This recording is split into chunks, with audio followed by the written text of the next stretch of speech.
Hello there. You're listening to School Book Scare, the podcast dedicated to middle grade horror and the people who bring it to life. My name is Jose Cruz, and for the next hour and change, I will be your personal ghost host at this most unusual book fair. We will talk to someone from the world of middle grade horror and ask them why they love it, how it works, and what makes its readers scream.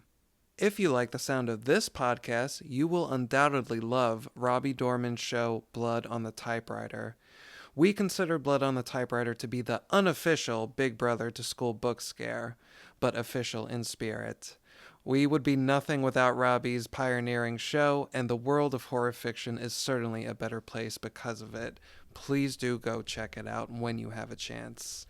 Today, I am joined by D.W. Gillespie, a writer of adult horror fiction who has recently turned his hand at writing for the middle grade market.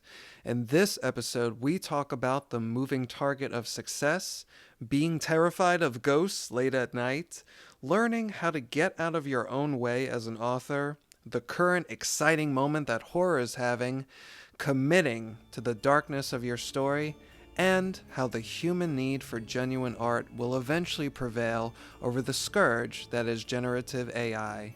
Yay! Let's get ready to walk those haunted stacks of scary kid lit. Bring a flashlight.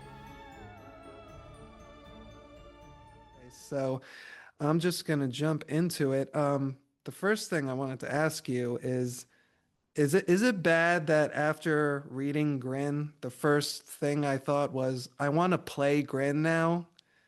Like, I want to be able to play this game. I, Does that speak to a darkness inside of me or no, I think that that is one of those things where you never know how a book's going to do. I've been in publishing for a long time now, and it's kind of like each book is almost like a lottery ticket. You might get bigger or smaller or whatever, and that was one of the things with Grin that is always stuck in the back of my mind is that if it ever did completely blow up and oh they made a movie and then blah blah like somebody would make an actual game of it yeah.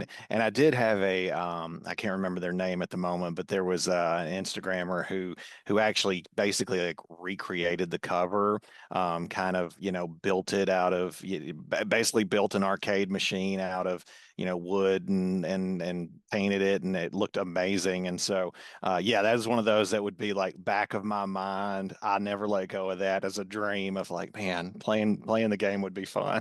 That would be so cool. Not for real, but just, Yeah. playing a real version of the game would be fun. Minus the possession qualities. Yeah. Other than Yes. that, it would be great. A great time. Fun all around. So, just to catch some of the listeners up who, might not know too much about the book, do you think you could give us just like a 1 to 2 sentence log line, elevator pitch? What is Grin?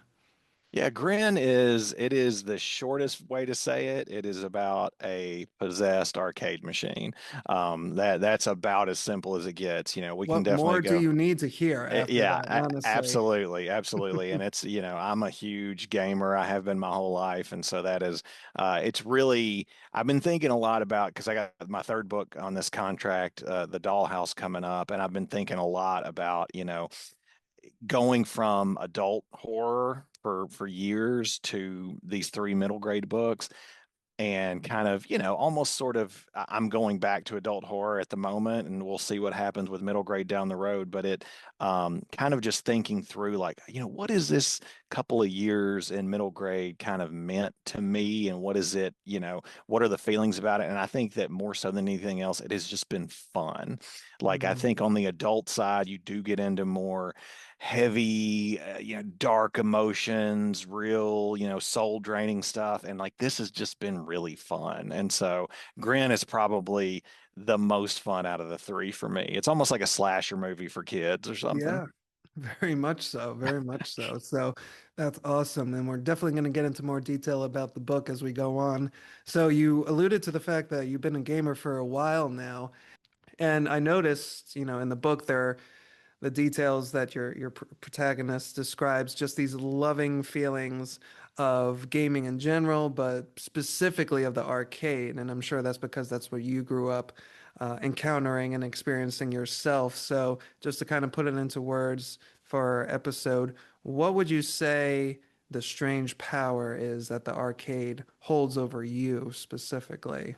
It's an interesting thing because there's I think we're in a really cool time right now where it's like technology has continued to progress and change and get more and more advanced and make things simpler. And I think that what we're seeing in AI is a good example of this is that there's a lot of people that are just like, we like authentic stuff. We don't want art made by a Mm, machine. We like things that are tactile. We like things that are in front of us. And so I think before, maybe 10, 15 years ago, I would have probably answered that by saying, well, it's just nostalgia. I grew up going to arcades. It's nostalgia. Well, and then we're in this second wave. My son is 16 now, but there was a local arcade. Again, a place that didn't exist for years. All these places went away and then they started coming back. And so we had birthday parties there. I got to see all these, 8-year-old kids running around and playing this stuff that I played when I was a kid.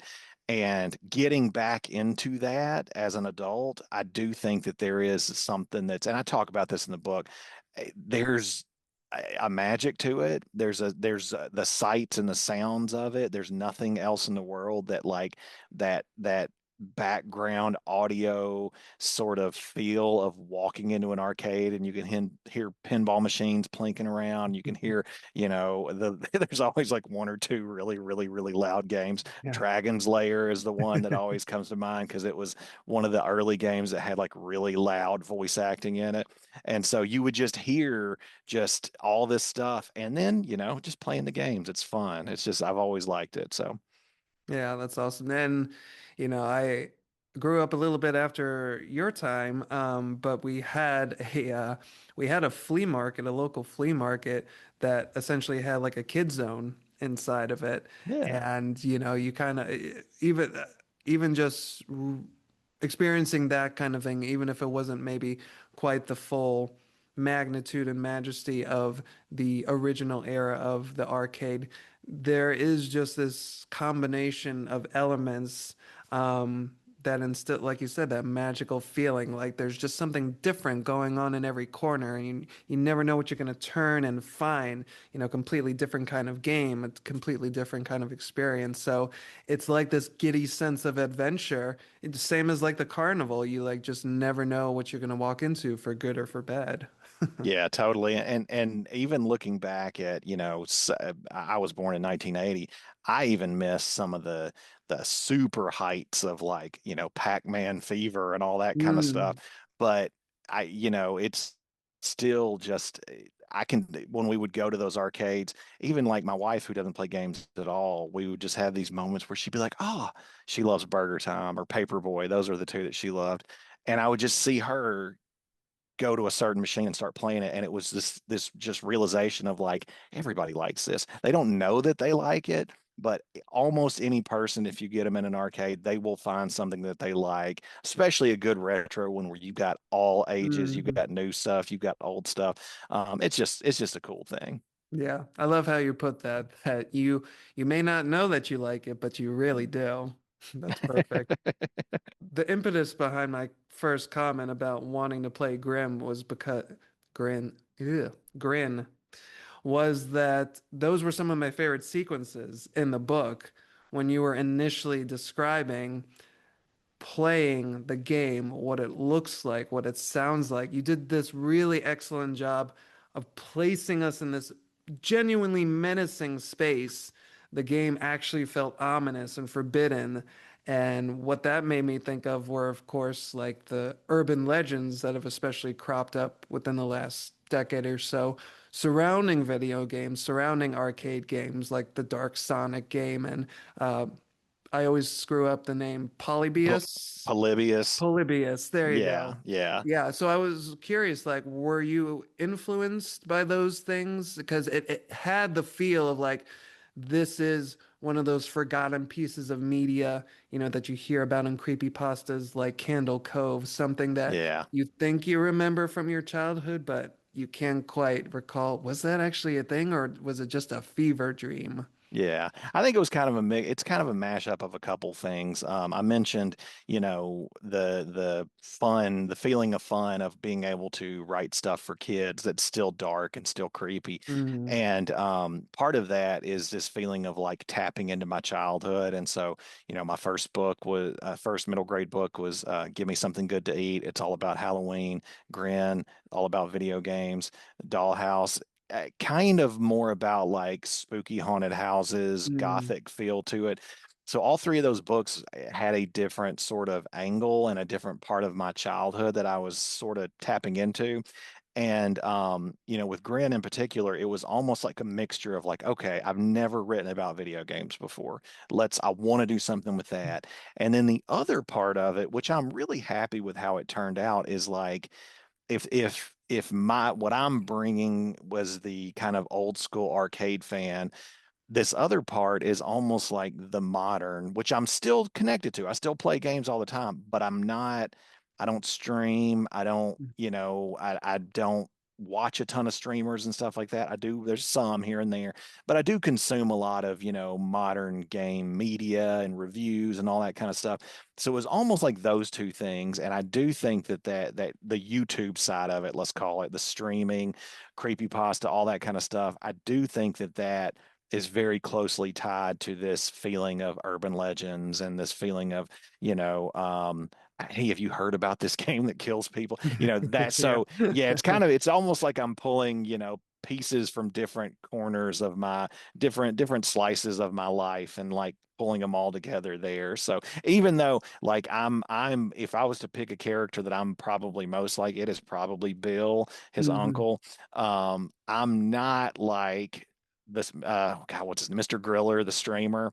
Yeah. I understand that, but I also Yeah. don't consume a ton of Yeah. that. So hopefully that came off as like, relatively authentic and that's a whole different world for me. Exactly. Yeah, and it opens, the book opens with our hero watching a Mr. Griller video. And even being my age, because I'm slightly out of touch with a certain strain of YouTube culture. So to hear his videos described, I kind of, inwardly rolled my eyes like, oh God, one of these things. There's it's And like, kids and I feel kind of the same way, and it has really helped me, the timing of dipping into middle grade with my mm, kids, because my son's 16, my daughter just turned 15, and my son loves stuff like that. And it's just yeah. like, and again, every once in a while I'll dip into stuff like that, but I'm like, I kind of have the same reaction of like, oh my gosh. And part of it too is that we're almost in like second, third generation of Yeah. YouTube at this point. Yeah. And Which so is I'm like, dude, crazy. I heard this in 2006 or whatever. So, Exactly. Had this paranoid feeling. Yep, that's on. okay. You ever have a nightmare moment? Like, did I remember to put pants on today? I don't know. Gotta make sure. All right. So I'm glad that you did talk about writing something that's genuinely darker for kids because probably the single most shocking thing about this book is that it directly addresses the elephant in the room. When I first heard about it, I actually shout out to Young Teen Lit. It's time for Young Teen Lit. They're the ones who Yeah. brought it to my attention through their Instagram page because they highlight books, there are two middle school librarians. They highlight books that they feel especially cater, whether the authors intend them or not, but the content of the book feels like a good fit for that gap that exists between middle grade and young adult, which is Hmm. just kind of a chasm we've got right now in publishing.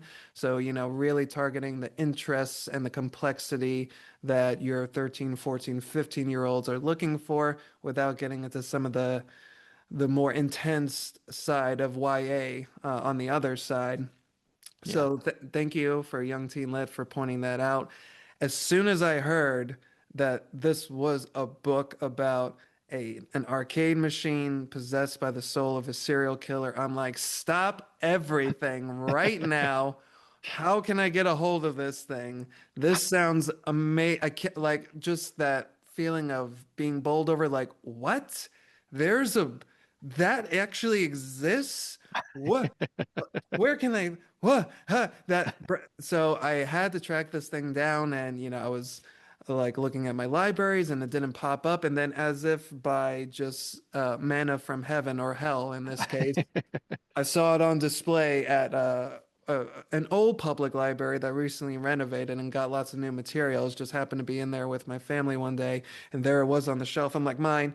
So I was really excited to get it.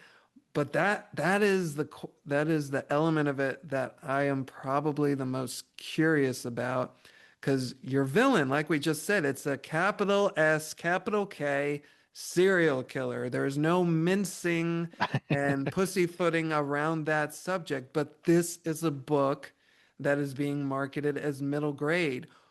What did that process, look like? Were you originally going that hard in your, your the first drafts of your manuscript? And I gotta know, like, what were the editorial comments and the conversations that happened surrounding this? I'm sorry if it's like I'm coming at, but I'm amazed. Like, I just need to know. I can't. It's amazing that something like this has happened, but it's kind of an anomaly that I'm incredibly curious about. Yeah, yeah. And first of all, let me this will probably be a long answer. Let me give a shout out to Young Teen Lit too, because that was probably one of my favorite call outs because it when I think about reviewing things, when I think about how I rate the quality of anything, it's and this is not just me. This is I think this is what good reviewers do. Mm, It's judging it based on what it's attempting to do. And so something that's like a high-minded drama movie can be, even though it's technically better or the acting is better or whatever, could be worse than like a schlocky horror movie if it's a really, really well made schlocky horror movie. mm, And so them calling that out was like one of the first times throughout this. I've got some really good reviews. I don't tend to end up on like best of lists and get nominated for awards. Occasionally I do. But I think part of it, again, it's somebody else's judge as far as the quality goes. But I think that part of it is that like it is a little bit further than a lot of the middle stuff that is mm. specifically called out as middle grade. And so part of that, I would say, some of it is from ignorance. I knew what I grew up reading, and I Yeah. started reading more. I actually wrote I've written so many books that have never been published, and a lot of them that never will. I wrote kind of a practice middle grade book. I Mm. didn't think it was practice at the time, but it had a bunch of actually no, you know what? I got two. Never mind. I'm sitting here remembering this as I go. So Give Me Something Good to Eat was technically the third. And I learned a lot of mistakes. And the first one I was like, my agent was like, go read what's kind of happening right now. And I Mm. did. And I got back into, again, I used to read Goosebumps. I used to read Scary Stories to Tell in the Dark and, oh my gosh, Mary Oh, Downing Mary Downing Han. Downing Han. Yes, Yeah, I know she had three words in her three name. names. Yes, making sure I'm getting it right. So a lot of those things were pretty intense. I mean, Mm. they weren't people died, people this whatever. And so that was kind of what I approached this with. I started reading more, and I did see that there is definitely a trend at the moment to be concerned, rightfully so, with keeping fiction a safe area, not to overdo it. And what ended up discovering, and I read so many great books. None of this is me criticizing any other writers. This is just my approach. What I saw was that like the range of middle grade is huge. There are some middle grade books that are on the lower end that are so much more concerned about like, the feelings of it and less threatening and less and again, I'm mostly talking still within the horror space here. Mm. And then you've got some that are like, I would say in terms of like maybe not the trying to think of how to even word this. content wise are probably well beyond what I've done because they're dealing with like, oh, your parents died and, Mm, identity issues and, oh, what does it feel like to grow up gay and just all these sorts of things that are, mm, again, heavy. They're things that are serious things to deal with. My approach though is that again, I like scary movies. I yeah. like spooky things. I like things that are like, I don't necessarily sit down to say I'm going to try to like mess kids up, but I'm like, I think the kids that are going to be reading That's a this, noble cause. yes, I think the kids that are going to be reading this can probably handle more than Yeah. maybe we think they can. Mm-hmm. And I've mentioned this in interviews before, and I don't say this as like to be flippant or anything, but I do think that having kids this age, as I was writing these, has been super helpful because like look at the stuff that they deal with all the time. Mm-hmm. I don't even have to go into it, but it's just all sorts of heavy things that they're constantly being bombarded with. So to think that like, oh, this book is going to really mess them up is like, I don't, is it? Maybe it could, maybe it couldn't. So anyway, with all that said, I did intentionally plan is like I'm just going for it. Kids, if a kid is going to read a book that has this type of cover, that's the other thing. Matt Ryan Tobin is Mm-hmm. the cover artist for all three of my books, and he's just amazing. And they were kind of like, well, what should it be? You know, blah, what should the cover look like?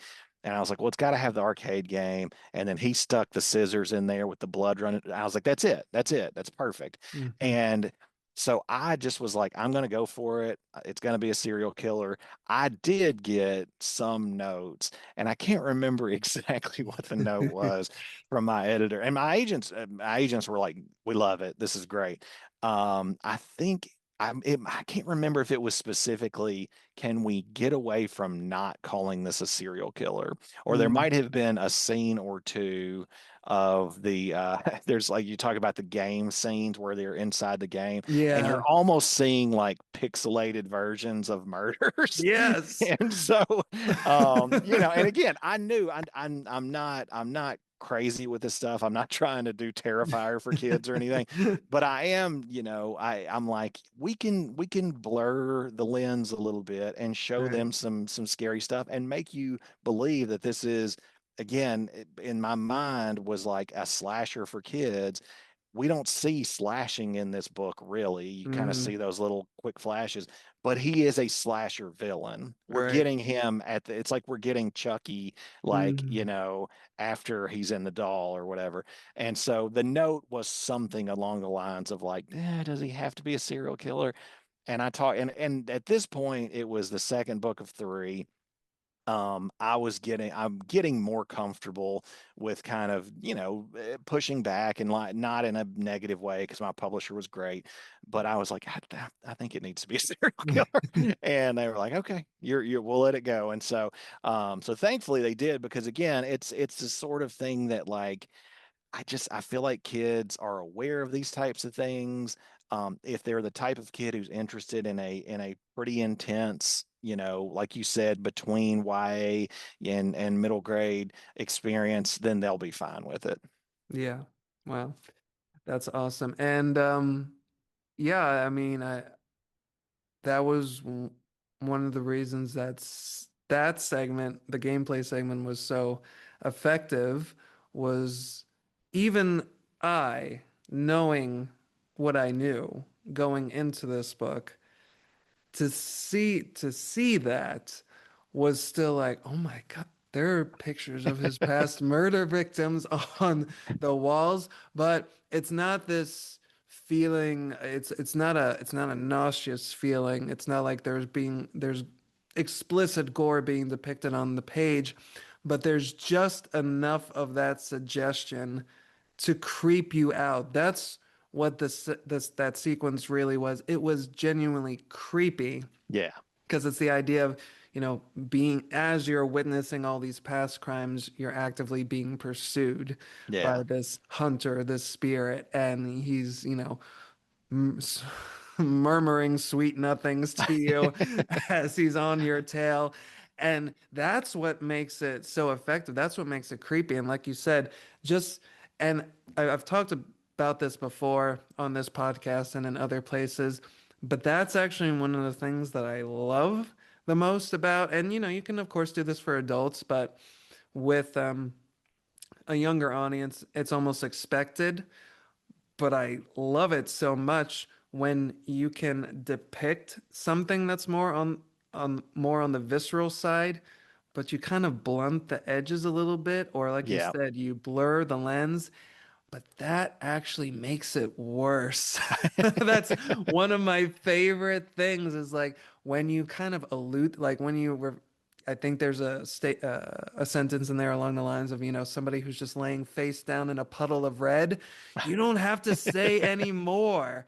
That in of itself is just creepy. You fill in all the other blanks. You take it to the next level in your mind, and that's my favorite kind of uh thing. That's my favorite kind of magic in a story like this. Yeah. Well, and hearing you describe it back, I'm starting to realize like, yeah, maybe this is why I'm not getting nominated for awards. But no, but yeah, I'm glad to hear that. It's always interesting too, as you were explaining that, it was making me think that I'm oftentimes kind of like surprised by the things, the moments that catch people versus the moments that I'm nervous about. Mm, And nervous meaning like, this ain't gonna fly. And I don't know, have you read Give Me Something Good to Eat? I've not yet, Okay. but And it's all about Halloween, and I won't go into all yeah. the details, but there's a scene towards the end where it's the implicate like nothing is happening, but it's kind of like what you're saying, the implication of the scene. And it's kind of it has a contrast earlier in the story where there's like a really explicit like, oh, here's something kind of crazy that happened, and it's like, an evil clown, and like they cut his head off with a sword. And they were like, you can't do that. I was like, well, how about if he picks his head up afterwards and then he starts laughing and runs off? And they're like, okay, that's fine.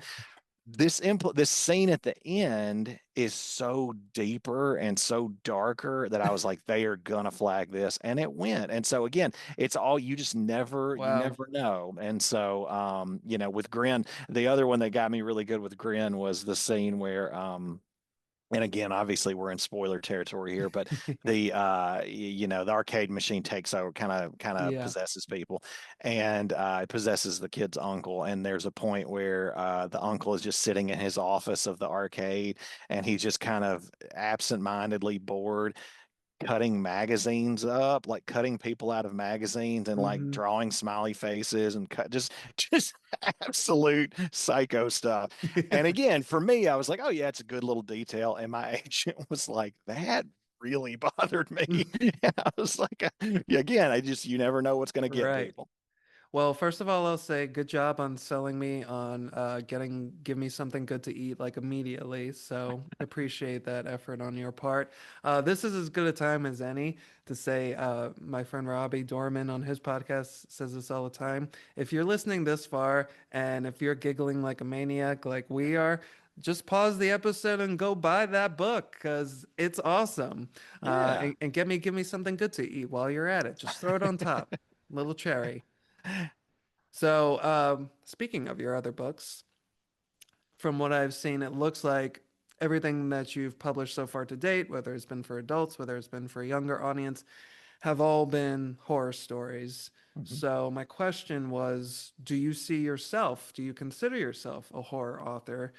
And are you perfectly happy writing in that mode for the foreseeable future, or do you ever at any point have some kinds of misgivings about being pigeonholed? And even if you are, does that not bother you, perhaps? Yeah, that's a good question. I have written over the course of years, like I told you, I've written tons of books that have never been published. Lots of them, I think I've written 22 books at this point. Wow. And the reason I even know that is because I just finished one recently, and I went back and kind of did the math. I don't walk around with the number in my head all the time, but it was, a lot of those do dip into different things. Like my very first book was a fantasy book. Um, the most, what's the word I'm even thinking of here? it's like if you just took everything fantasy that I ever read and put it in a Yeah. blender. And so, but from there, it's pretty much been horror the whole time. Other than a couple of science fiction-y type books, which are still very, very horror Mm, focused. As far as the question of what that how I feel about that, what that means to me, at this point in time, I think that we are in a really, really great time where I have never looked at horror as it's one of these things that like kind of like the arcade, as I was saying earlier. It's like hmm everybody loves this. They just don't want to put the horror label on themselves. And hmm some people do, obviously, but there's lots of people who are like, oh, I'm not into horror books. And then they'll read just the most grotesque, true crime story. I'm like, Yes. it's all horror. I Uh, mean, this is all horror. And the good thing that the moment that we're in right now, especially at the movies, but in books too, mm, Daniel Krauss, who is I think he would probably consider himself a horror writer. Most of the stuff he's written has been horror, just won the Pulitzer Prize. And hmm so that's amazing. You got stuff like Backrooms and Obsession that are, I mean, this is a whole other sidetrack I could talk about for about 10 minutes, but like this has been my favorite movie here in a while. And Yeah. part of it is the horror, but part of it is just good movies. Like movies are just back in a really big way. And I think it comes back to what I was saying earlier of like people like authenticity. hmm People love horror, even if they don't always want to admit it. And so for me, it's less about, is this something that well, it's not technically horror, it's crime fiction or it's blah, blah, blah. I'm like, nope, it's horror. I'm proud of it. And I'm excited to see that I feel like entering a time where there's going to be more prestige on horror. I feel like Obsession, for example, it's going to be getting some awards. I feel like there's just so much interesting stuff happening in books and movies and everything. I just saw the preview for Other Mommy the other day based mm, on Incidents Around the House by Josh Mallerman. Awesome book. It's time. It is a time for horror to get respected, and so I'm happy to be in the little tiny corner of the room while that's happening. And we're waving the pom poms. There you go. It's a good time for the horror fans. Yes. We're getting towards the end of this segment, but I usually like to leave off on a little bit of a light, fun question. So, since you've been such an ardent gamer for most of your life, I wanted to ask what has been the most unexpectedly scary video game you've ever played or arcade game? Unexpectedly. Yeah. And if unexpected is too hard of a modifier, just traditionally Yeah. scariest video game you've ever played will work fine too. Yeah, I'm trying to think through things that like snuck up on me. Yeah. And oh, you know what? Here's a great example, and am I going to be able to remember the name of this? So the traditional answer, just scariest game I ever Yeah. played, and they just re-released this, so I feel like I need to go back and play it and just see if I was in a really weird state of mind when I played it before. But there's this series called Fatal Frame. I don't know if you Oh, do you, I've heard and of it. I've not played though. it's basically you're in haunted areas and there's ghosts all around and you take pictures of them Yeah. and so that part two of that game is the only game. And again, I've played a million scary games that for whatever reason it just caught me really weird and I just stopped playing it. I was like, I can't do this. I was like playing it at like 10 o'clock at night by myself, like before I got married or whatever, and I was just like, this is too scary. So that's probably the most just like general, like most people agree that that game is pretty scary. There's a game, and there's so many good indie games now, Mm, and smaller games. And I never used to play stuff like PC stuff. I always played like, mm, Nintendo and Sony and all that kind of stuff. And I have a Steam Deck. I don't know if you know what that is, but it's just like a handheld. It's like a grown up Nintendo Switch or something, okay. but it lets you play Steam, which is just like PC games. And so and stuff's always on sale, and I just pick up random stuff. There is this game, and I wish that I don't know how much if you edit or anything. You need to just like if you edit anything, just put some screenshots of this in there.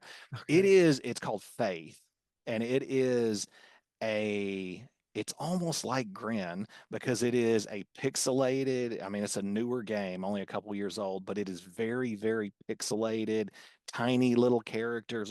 Almost looks like an Atari game, and you're kind of a priest who's going to an exorcism, and like you kind of see the story out of order, so you learn different parts of it out of order. It scared the crap out of me, like literal jump scares in a game that looked like an Atari game. Wow. So yeah, yeah, and I'm playing it like this. I'm not even playing it on a big screen. So Faith is I would check that one out if you want to be surprised by a scary game. Yeah, that sounds awesome. I love the way you described it, where you said, these things sneak up on you sometimes. Kind of like what you were saying before. You never know what's going to hit you until it's already struck you, and then you're just kind of left catatonic for like, what just happened? Why Yeah, am I yep. doing this to myself? I'm still playing this damn thing. But yeah, that's awesome. That kind of puts me in mind. Totally different experience, but for some reason, when I was a younger man, I thought it would be a great idea to watch Lake Mungo on my laptop at night. House is quiet, everybody's asleep, and I've just got the earbuds in and I'm watching Lake Mungo, and that turned out to be like one of the scariest decisions I could make in my Yeah. life. So yeah, That one sticks with you for sure. yeah, that and that intimacy of the experience, like you're saying, it seems so harmless. It's just oh my, I could literally pick up this computer and throw it across the room if I wanted to, but then it still gets me. I'm the Yep. one who ends up getting thrown across the room mentally and emotionally. So let's hear it for intimate experiences. Yes, yes. So we're getting at the end of this segment. So we're going to move away from Grin. We hope you don't move too far away from it and that you, dear listener, will go out and acquire a copy, whether you get it from your public library like I did or purchase it because it is a fun, fun ride and we don't want you to miss out on that. You just need more of that in your life. This is your personal life coach here to speak to you. But we're going to move into the next section now, which is just some generally writerly topics, Yeah, reading topics. So if you're ready, we can head right in. let's go for it. All right. So your history as an author sounds like it's been very storied. No pun intended. Just kidding, of course. Pun is intended. But you've had a lot of experience in all these years that you've been writing, working as an author. What is something that has come as a surprise to you as an author? I'm sure there's a lot, but what's maybe one of the first things that comes top to mind? I think the biggest thing, and I still remind myself of this, and lately I've been, now that I'm getting out of this contract and getting, out into the waters again, looking for a new contract, is that success is a moving target. It Mm, is always going to be a moving target. And I keep thinking that something is going to happen and I'm going to have that one. And it could still happen, yeah. where it's just like, oh, yeah, I mean, I still work a day job. I've been successful as a writer. I mean, the stuff that I've gotten published is, if I take myself back to where I was, let's say 2012, maybe, I would be like, man, you got it made. Good job. You Mm, did it. And the reality is that it's just not it's never what you think it's going to be. yeah. And so that is probably like the biggest thing that I have learned in terms of just the writing side of things, or the business side of things. We could definitely talk more about, what are the lessons in terms of like being a writer, but when you start looking at it, start going from someone who's thinking like, well, I might write a book one day, to someone who's thinking like, I'd like for this to be part of my life, part of my career. That is one of the probably most stark lessons of like, yeah, that little tiny indie book that I published in, oh gosh, what was that? 2000, it might have been 2012. Yeah, that didn't make it to where I could quit my job. Yeah. Well, you mentioned yeah, in referring to the this middle grade work that you've been doing, just to kind of pause for a more nuts and bolts thing. I'm just curious, was this the result? Like, did was your first book, Give Me Something Good to Eat, sold, and was it a three book deal It that you it signed was on to? it was as I started kind of looking at, again, career stuff, talking to my agent, getting some of those conversations going. and realizing like, like I said, I wrote a couple of kind of practice younger, yeah, audience novels, and realized like I got a lot of ideas here. I got a lot I can work with. I got a lot on the adult side and I got a lot on the kid side. And so we were like, I wrote completely from scratch, wrote the whole thing, edited it with my agent for Give Me Something Good to Eat. And Mhm. then we did the shopping around, which is kind of the boat that I'm back in right now. We're shopping things.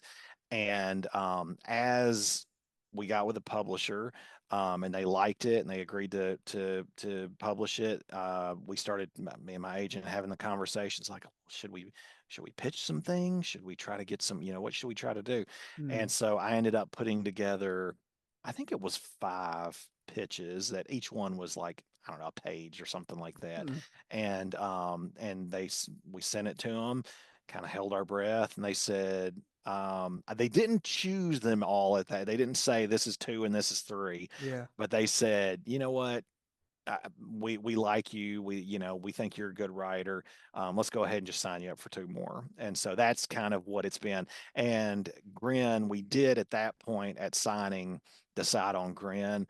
We didn't really know what the dollhouse was going to be until like right before I started writing it. And so Mm. it was, again, it was one of that group, that package of pitches. And again, there's some of those. It's interesting. Again, you never know how people are going to respond to things. Yeah. There were some of those that I was like, they're going to pick this. And it Mm. was like, oh, they picked this one. Oh, and they picked the video game one. Okay. And so you just never know. Publishing's it's an interesting business, and it just, you never know what to expect. So I'm sure. So you had this pitch package put together, and you and your agent sent it along with Give Me Something Good to Eat? No, we had Or already was it signed Give after? Me Something Okay, Good to Eat. So it was, I say it's a 3 book deal. It was almost like a 1 book deal and then a 2 book deal. So it just, got it. but they have been kind of consistently on target for, around this time of year. The Dollhouse, the third one, Mm. actually comes out next week. And so we've been Ah, kind of on that track. So very exciting. All right, so that's question number one. This is a question from Robbie's show that I love, so I'm asking it here. Who is an author that more people should be reading? let me think about that for a second. Now that I'm in deep in the middle grade side of things, part of my hesitation here is that I'm in a big middle grade group, Yeah. and I've read so many of their books and they're so good, and I You don't can you want can say to. more than one. You Yeah, can and say I'm more I'm than like, one. so Yeah. I would say I've really really enjoyed Allie Russell, who was on your show recently. Really enjoyed Darcy, Mm, and she, it sounds like y'all might be working together soon. yeah. That's Darcy Marks for the Darcy listeners out Marks, there. yeah, Yep. sorry. You're good. Again, these people they've just become I friends, and it's know. just kind of That's fun to awesome. chat with them. Um, and I'll round it out. I'll say Laura Senf, if you know the Mm, Clackety hmm. series. I've only read the first 2 of those. I think there's 4 now. And she's actually moved. She just had a YA book out. Yeah. Yeah, so she's really good too. So, and again, I feel like I'm leaving people out, but there's a lot of good ones on the middle grade side for sure. Well, we're just suggesting those to get you started. You take it Yes, off from there because as DW says, there's plenty of good eating out there book-wise. Okay. What is a bad writerly habit that you're trying to kick? that's a good question. Um, I think the biggest one is probably just procrastination. Ah. There's not really, in my opinion. I feel like most writers, when I see them, little clips on social media or whatever from podcasts where they're giving advice, I feel like most of them do tend to say, well, this is what works for me. Occasionally you'll see somebody that's like, you have to do this. And, Mm, there's a million ways to make this work. And I do not write every day. mm, I 100% write in sprints. And so I take pretty long breaks in between. I take a lot of, just I like to spend a lot of time really, really, really thinking about a thing before I get into it. And then once I get into it, like I'm working on another adult novel right now. And, this week I've written, I don't know, 3,000 words or something like that. So it's like, boom, I'm on. Yeah. And it will be pretty steady until, it's done. So with that, though, the downside of that is, and maybe I am making an argument for writing every day, is that sometimes it's just hard to just get yourself in the seat, throw the phone away, and just do it. The question comes up a lot about writer's block, and it's not one of those things that I'm not going to say it's not real. Hmm. I do think that a lot of younger writers, especially, or people who are just new to writing, maybe not age related, just haven't been writing a ton, will kind of use that as like, not an excuse, but just like, here's the reason why I Hmm. can't sit down and do this. And from my experience, and again, everybody is a little bit different.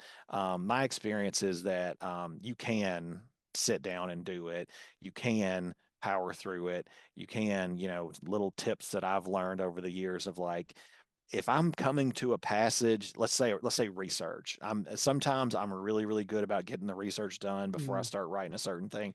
Sometimes I'm literally like, like now I joke about this all the time because most of my writing has been done in cars, because I work day jobs and I have kids and it's hard to write at home.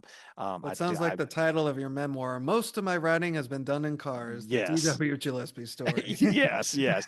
And it's, I do have an office, but I rarely ever write in here. Mm, And part of that is that I'm working around the realities of my life. I've got a lunch break, I'm going to get an hour of work in.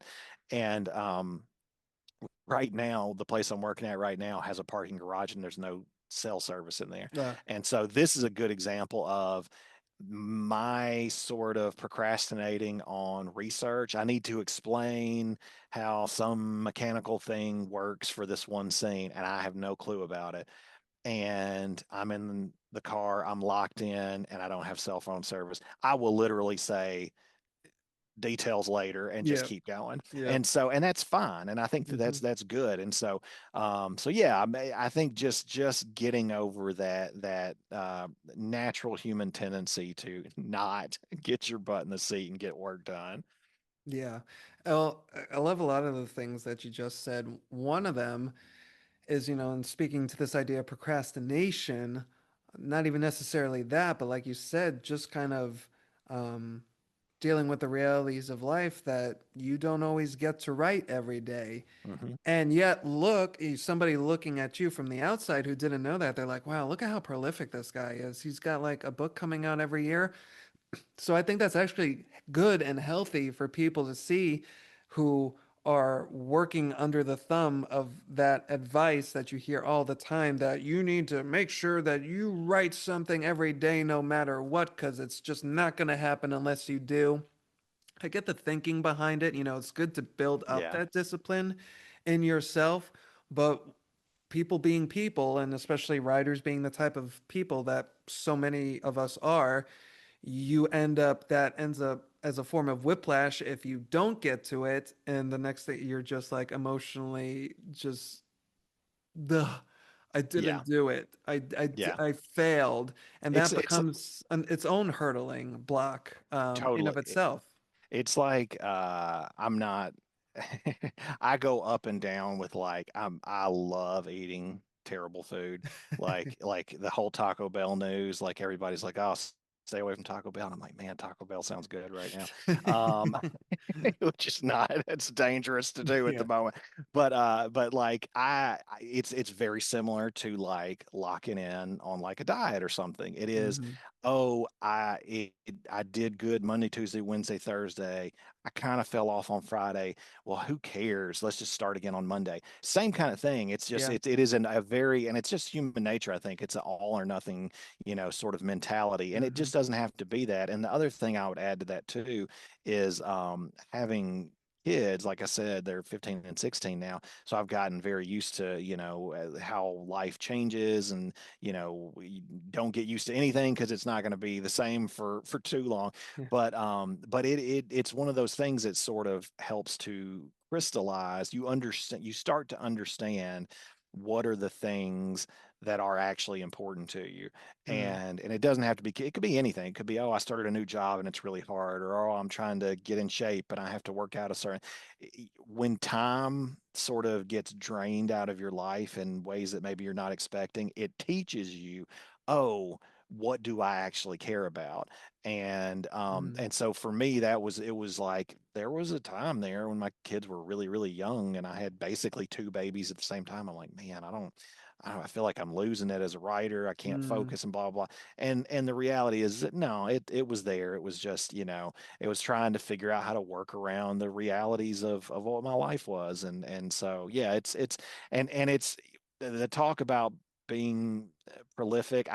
It's funny because there's times where I'm like, man, I just feel like I could be doing more. of course. But it is that I think that's how it is for everybody. Yeah, So that's the other human reflex that, oh, I'm mhm, not doing enough even when you are, you know. definitely. We're just never satisfied with things. What is our problem? I don't know. It's just ah, Our next question, I think we'll do about two more of these. If you can finish the statement, I have been thinking a lot about dot dot dot. um I mean, I guess the easy answer is AI, I Uh, mean, and sure. the I don't want to go into spoilers for a book I haven't written yet, Uh-oh. but but the book that I'm currently working on is it kind of it is I didn't realize it when I started coming up with the idea, and this is kind of an interesting side point of, the different approaches to the amount of like deeper meaning or symbolism, or this represents, metaphor type things, that what is this book really about? Mm, And different I know different writers approach that from different angles, and I always tend to really, really, really focus on the story first. I want it to be a good, enjoyable story with good characters before anything else. hmm And then, and Stephen King kind of talks about this in his on writing book, is that it's good if you can do that, to when you're reading back through it, to be like, oh, I think this was also on my mind. Now that I'm noticing it, let's bring that. We already got a story, so right. let's bring forward some of these other pieces. And so for me, it was is in the realization about what this story was about. I started thinking, huh, I feel like this is also about AI.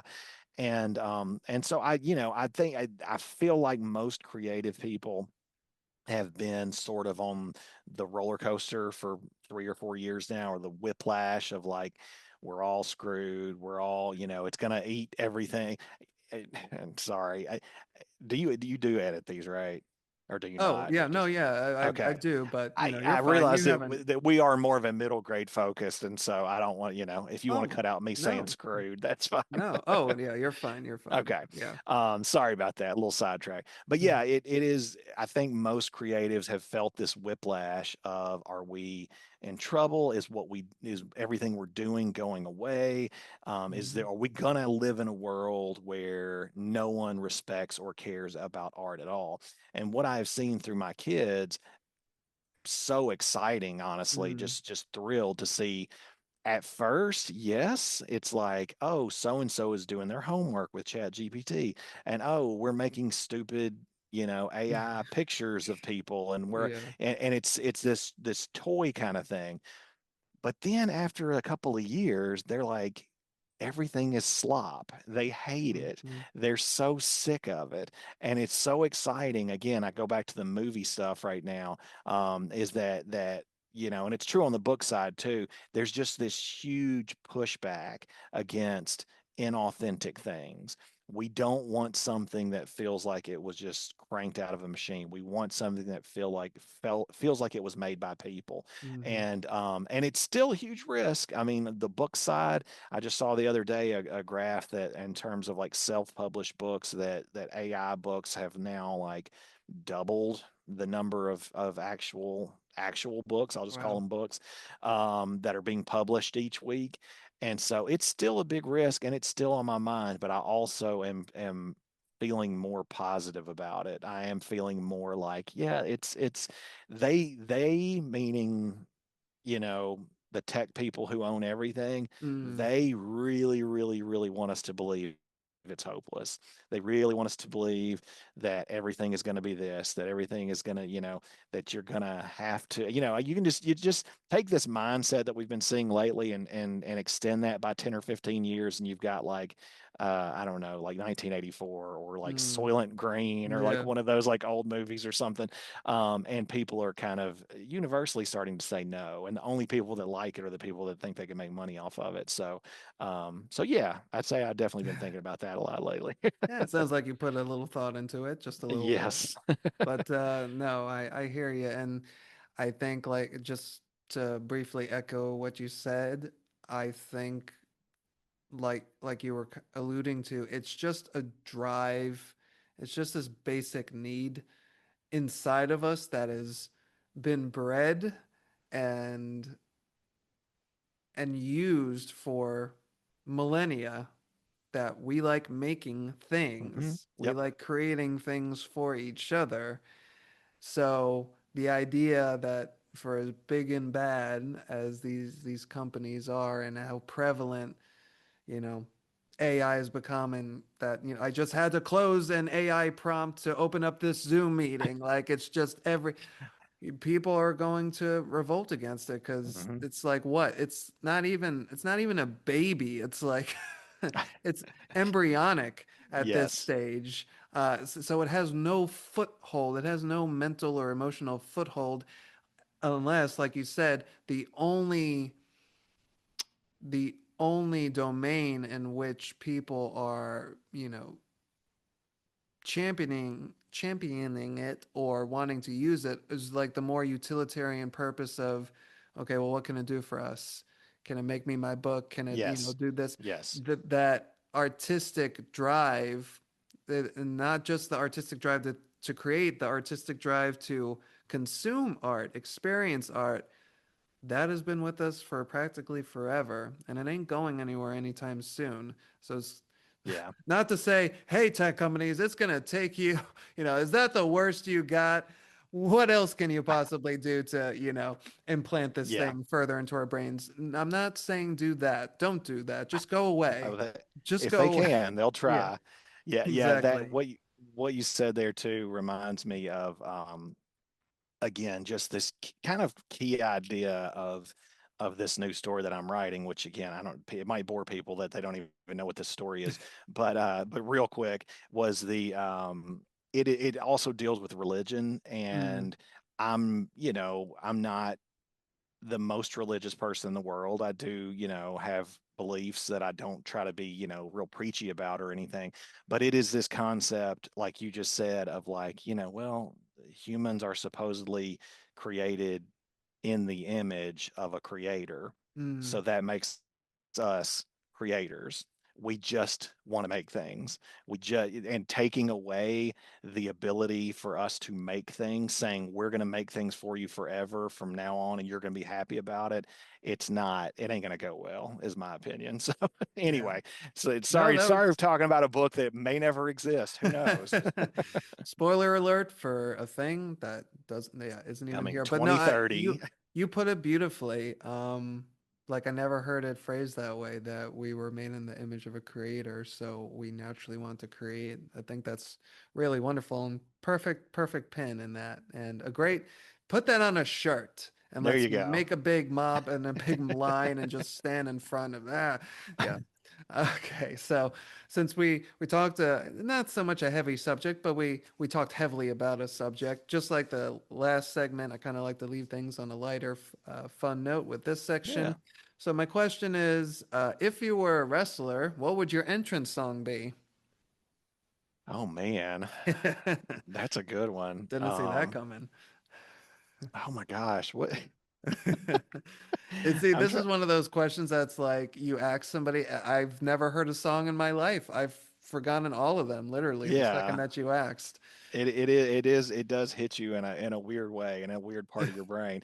I'm just thinking of like, yeah, like some sort of 80s, like, Yeah. I don't know, Journey or something. Separate Ways. There you go. I don't know why, Oh, but that just fits. So that's a great choice. You can come out playing the invisible instruments, yes, totally something with synthesizer. Yeah. baffle your enemies.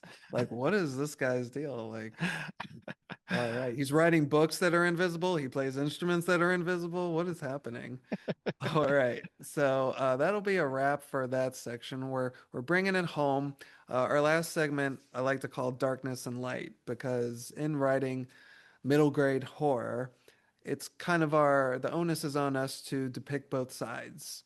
Maybe sometimes the light is dim because the darkness feels so overwhelming in comparison, but usually in a horror story written for a younger audience, we deal with both sides of the coin. So, Mhm. starting with the darkness, what has been something as a writer that you are struggling with right now that maybe you haven't already spoken to? Or perhaps something from the past that was a great teaching moment or a learning experience. And it can do with anything, the business side, the craft side, something in between, talking about struggle. Yeah, I talked a little bit about this recently in a different interview where basically realizing earlier in my career that learning to be brutally honest with yourself, Mm, and I think I described it, which I had never really thought of it in these terms until just the other day, but it's almost like letting go of like some of the ego of it. And that mm. sounds a little strange because I don't consider myself to be like, I'm not like a guy who's walking around, I'm at the beach with my shirt off all the time. That ain't me. But no, it's more of getting honest with yourself in terms of what it is that's on the page. Mm, What have you given to somebody? What are you putting out into the world? And learning to, there's a lot of talk about um the gatekeepers, and mm, I've self-published a couple of short stories years ago, and I didn't have much luck with it, so I kind of was like, I don't think this is for me. And this is not, there's absolutely amazing self-published authors out there. This is nothing about like, sometimes people do try to make it out like there's like this schism between the two, and I don't see it that way at all. mm, But I know for me personally, this concept of a gatekeeper was actually very helpful for me because if self-publishing was a little bit bigger in 2005, 6, 7 when I first started trying to get things published, I probably would have stopped growing. I probably would have stopped pushing myself. And what that was, and again, coming back to that idea of being brutally honest with yourself, is that I would send things out, and people would just say, "Nah, it's okay." Kind of interesting idea, but yeah, I don't think you're there yet. mm, And at the time, and again, we're talking about in my early 20s probably, I'd get really frustrated and be like, well, they don't know what they're talking about. They're wrong. This mm. person who professionally reads stuff is wrong. They're I'm the right. problem. Yes. And over time, just learning to get out of my own way with that kind of Mm, stuff, learning to look closer, to put more time into editing, to put more time into characters, not focusing just on the plot so much. So I would say that was probably a big one. And again, the when I tie it back into the question in terms of like darkness, it is one of the hardest things to mm, be told no, to be told you're not good enough, to mm. really, really, really want something and to not get it, and to have to keep kicking that can down the road over and over and over again. It's hard. It's very hard. And so, but if it's in you, if you are a natural storyteller and you know it's something that you're willing to put that extra time into, it's obviously worth it. Awesome. Yeah, getting out of your own way. And it's hard when, yeah, just as an artist, you're so emotionally invested because you've also have all of this time invested in this thing that you've just been working on. So Mhm. the feeling that comes with, well, this person probably took 5 minutes to say yes or no, but I've been slaving over this stove for the past 5 months, yeah, it can be very hard to divest yourself of that. But as you For said, sure. it's integral to your progress as a creator. Uh, Definitely. so flipping from the darkness, looking towards the light now, what is something during your time as an author that has brought you hope or joy, just kind of filled up your heart? It could be an isolated moment or just a general awakening of some kind. I think most of my, especially the first half of my career, um, we talked about self-publishing a little bit. The good thing about all of that is, and putting short stories on YouTube and creepypasta and all that kind of stuff, it is that instant gratification. And I Mm. almost feel like I have been too old-fashioned for my own good, meaning that like I'm 45, but I've kind of run my career like a 60-year-old or something. It's just, it has been very, very, very quiet, very write the thing, send the thing. Now, I barely posted on social media until the past couple of years. Getting into the Mm. middle grade stuff has really gotten me more into social media. And again, how stupid not to do that because all the connections that I've had, all the people I've met, all the conversations I've had. It's been huge. But it is, I think that again, this is a dark thing turning into a light thing, Mhm. is that constantly doing years of work without anybody saying we like it, without anybody Mm. saying good job. And it's not because it's bad, it's because they're not seeing it. It's because it's, oh, this thing I wrote 5 years ago never got published. So it's just sitting there. I never did Mm. anything with it. And so I think the light side of that is just the reaction of especially Instagram. Instagram has been great, but Mm. just reviewers and librarians and people who have just gone out of their way to read these books and to talk about them and to share them and to message me and say, "Oh my gosh, I love that. That's one of my favorite middle grade books," and blah blah blah. That has just been absolutely huge, and I think it's true for all writers, and it's definitely been true for me. Is that there's times where this industry, this business is like you're just walking through the desert Mm. waiting to get your next sip of water. And when you do get it, you really, really appreciate it. Yeah. All good things and good time. All right. Well, that puts a wrap on the last segment and just about this episode. Before we left permanently, I just wanted to ask you, kind of already been talking about it, but just anything that we can look forward to, maybe something that you're working on right now, what your newest release might be. You, I think, told us that we have the Dollhouse to look forward to. Mhm. Yeah, yeah. The Dollhouse is July 28th, and so by the time this comes out, it might be already out there. And Yep. so that's exciting. And again, just a nice rounded out feel to these three very different, but all three Mm, very fun middle grade books. All three of them, the hardcovers are just I just look at them like as art because I love yeah. the cover art that the artist did so much on all three of them. GRIN will be coming into paperback, I believe, in Mm, August. I don't cool. have a set date for that yet, so hopefully more people will dip into it at a little bit easier price, and we'll see on the adult side of writing. It is the uh, return to, honestly, I would probably even call this a little bit of a switch to Southern horror because Mm, I'm Southern, you hear me talk, but I've never really written like focused, this is where I grew up kind of stuff. And so it is out there being looked at right now. So fingers crossed any day I might get some good news. So we'll see. The work will continue yeah. regardless of how the news goes. Exactly. Well, here's wishing you the best of luck with that for sure.